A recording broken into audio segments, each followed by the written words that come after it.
Welcome to Soldering Copper Joints. This will act as your student pacing guide over the next 2 weeks as you complete this section of the overall solder and brazing module for NCCR HVAC Level 1. By the end of the next 2 weeks, you will be able to explain and demonstrate the proper process to solder copper joints commonly made in the HVACR trade. This will culminate in you passing the NCCR Level 1 HVACR Copper Solder Joints Performance Task with at least an 80% on the Performance Task rubric.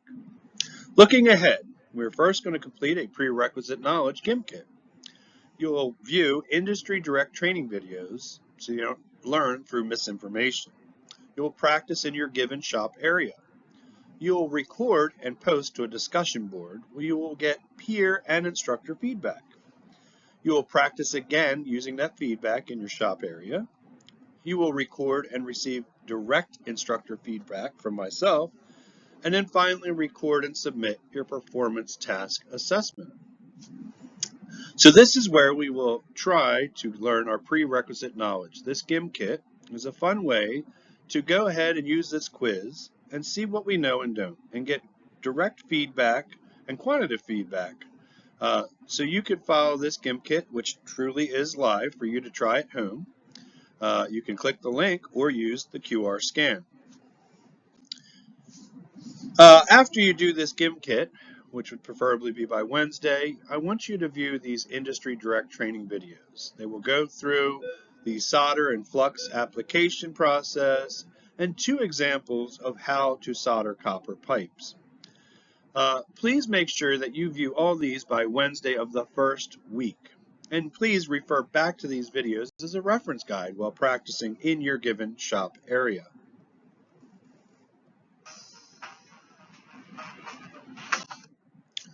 Practice makes perfect.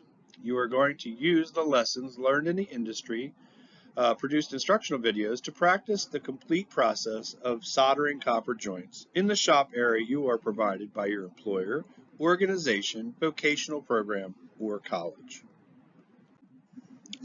Then you're going to show your skills.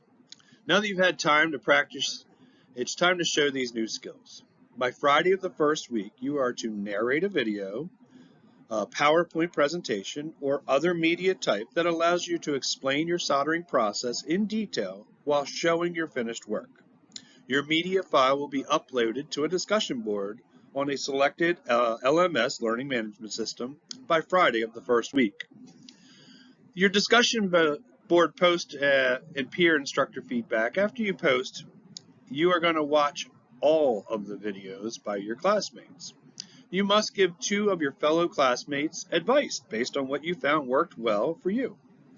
You must also give positive feedback to 2 of your classmates as well.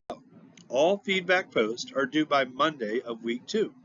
You will also receive direct feedback from me, the instructor.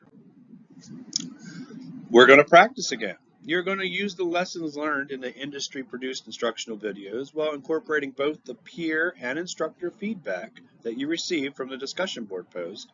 And you're again going to try to do a perfect solder joint in your shop area that is provided again by your employer, organization, vocational program, or college.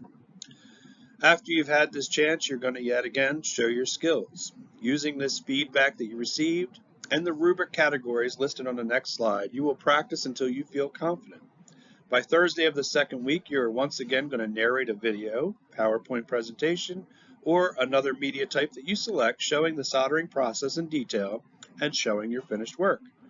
You will again upload your media file to the LMS selected by Wednesday of the second week. Direct feedback will be given to you from me within 24 hours of you posting your video.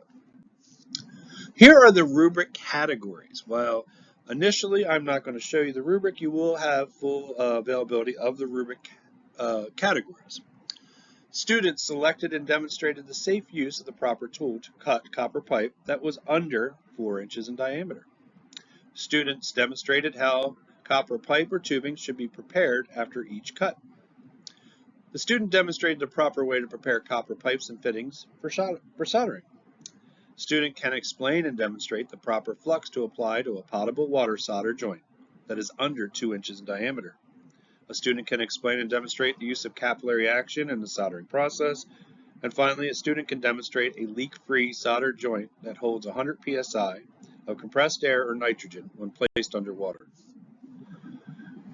So using both your feedback you receive and the rubric categories as your guide, you will once again narrate a video, PowerPoint presentation, or other media type that allows you to explain the soldering process in detail while showing your finished work will hold 100 psi of compressed air or nitrogen while underwater. Your media file will be uploaded as an assignment on the selected LMS by Sunday of the second week. So this will not be shown to students until they see their grades. But here with the class, I wanted to give you the opportunity to use the link or the QR scan to go ahead and see how the rubric that I'm going to use will be grading these students. Thank you, everybody. It's been a pleasure.